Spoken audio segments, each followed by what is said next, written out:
हुजूर मेरी तो सारी बहार आप से है। नफ्स की बंदिश कैसे होगी, ये किसी एक्सपर्ट से पूछेंगे कि ये कैसे इसको बांधेंगे, इसको कैसे काबू में करेंगे, तो किसी ऐसे शख्स से पूछें जो इस शोबे का माहिर हो। और अल्लामा इकबाल के मुर्शद मुल्ला जलालुद्दीन रूमी अलैहि रहमा कहते, आओ तुम्हें मैं एक मुआलिज का पता देता हूँ जो तुम्हें इस बीमारी का इलाज बताएगा और इसकी बंदिश के तरीके बताएगा। कि शैतान तो बंध गया, अब नफ्स का वबाल हमारे ऊपर पड़ रहा है और हम इसके बावजूद माह सियाम के अंदर गुनाहों में मुनहमिक हैं। तो हमें बताया जाए कि इस नफ्स का इलाज कैसे किया जाए। हमें आपका पता बताया गया है। तो शेख फरीदुद्दीन अत्तार बोले, नफ्स नतवा कुश इल्ला बासे चीज बात गोएम यादगीरश ए अजीर। नफ्स नहीं मरता, लेकिन अगर 3 असले तेरे पास हो तो ये ठहर भी नहीं सकता। वो 3 असले कौन से हैं? खंजरे खामोशी ओ शमशीर जू, नेज़ाए तन्हाई ओ तरके हुजू। खामोशी का खंजर, भूख की तलवार और तन्हाई का नेज़ा। ये 3 असले ऐसे हैं, अगर तू ये लेकर के नफ्स पे टूट पड़े तो फिर नफ्स का मुकाबला तेरे लिए आसान हो। खंजर खामोशी, खामोशी का खंजर। अल्लाह के महबूब अलैहिस्सलाम ने फरमाया, मन सामिता नजा, जो खामोश हो गया वो नजात पा गया। क्योंकि इंसान की जिंदगी की ज्यादा आफतें उसकी जुबान की वजह से।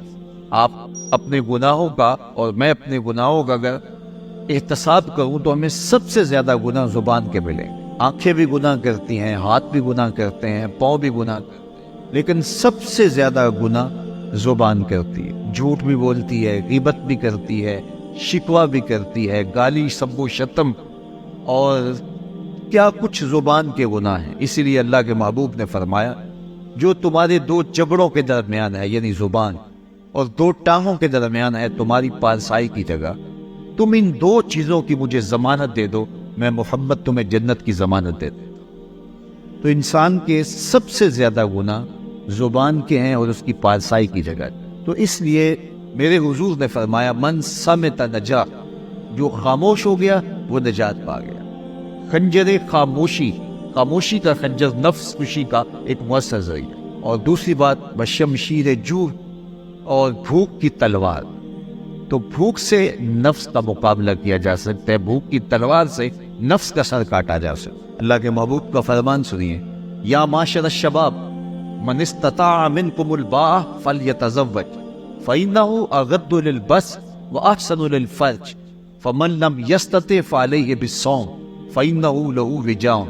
ऐ जवानों के घरों, तुम में से अगर कोई निकाह करने की ताकत रखता है तो वो देर न करे, फिलफौर निकाह कर ले। ये नजर का और पारसाई का मुहाफिज है। लेकिन अगर तुम में से कोई निकाह करने की फिलहाल पोजीशन में नहीं है तो वो कसरत के साथ रोजे रखे। रोजे काते शहवात। तो भूख से नफ्स को जो है वो रोका जा सकता है, इसको लगाम डाली जा सकती है। तीसरी बात, नेज़ाए तन्हाई, तन्हाई का नेज़ा।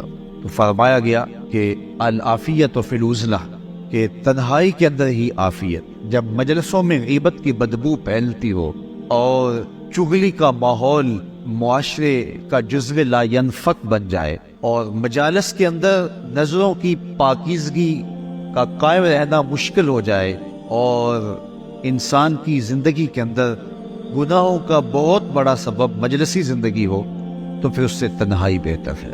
हज़रत शाह नक्शबंद बुखारी फरमाते हैं कि फ़कीर के लिए सबसे अच्छी जगह अल्लाह का घर मस्जिद है, या किसी कामिल साले शख्स की सोहबत है, और या फिर तन्हाई है। चौथी जगह हलाकत के अलावा और कुछ नहीं। हमें अपने कारोबार में, अपने मामलात में, अपनी मुलाजमतों में जाने की तलकीन दी गई, तो वहाँ ये तलकीन दी गई कि देर से जाओ जल्दी वापस आ जाओ, और मस्जिद में जाते हुए तलकीन दी गई कि जल्दी जाओ और देर से वापस आओ।